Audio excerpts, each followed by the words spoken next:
Un homme a attaqué plusieurs personnes au couteau ce mardi 2 septembre à Marseille. Il en a blessé 5, l'une serait dans un état critique. Voilà ce que l'on sait de cette attaque. À ce stade, nous avons donc 5 victimes, dont une dont l'état est assez critique, et nous avons notre auteur qui est décédé à 15h26.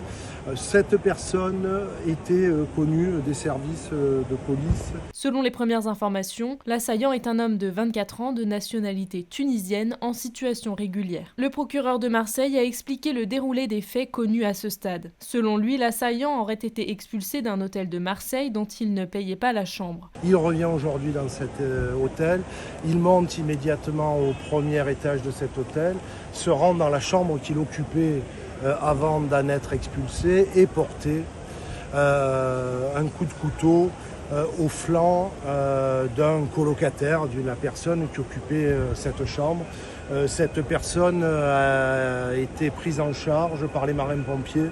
Elle est hospitalisée dans un état d'urgence absolue. Il descendait et regagnait le rez-de-chaussée de l'hôtel où il portait immédiatement un ou plusieurs coups de couteau, c'est l'enquête qui permettra de le déterminer, sur le gérant de l'hôtel. Il aurait poursuivi son périple dans un snack à proximité et aurait attaqué d'autres personnes qui s'y trouvaient. Vraisemblablement mis en fuite, il aurait poursuivi sa route jusqu'au cours Belzins. À l'aveugle, il aurait tenté d'attaquer davantage de personnes. C'est alors qu'une patrouille de police du quartier serait intervenue. L'assaillant aurait alors ignoré les sommations des policiers qui lui demandaient de lâcher son arme. L'homme a été touché par balle, il est mort peu après son arrivée à l'hôpital. La police judiciaire a été saisie des chefs de tentative d'homicide volontaire et de tentative d'homicide volontaire contre personnes dépositaires de l'autorité publique. L'IGPN a également été saisie concernant le tir policier mortel. Le secteur de Belzins a été bouclé par les forces de l'ordre. Le ministre de l'Intérieur, Bruno Retailleau, va se rendre sur les lieux.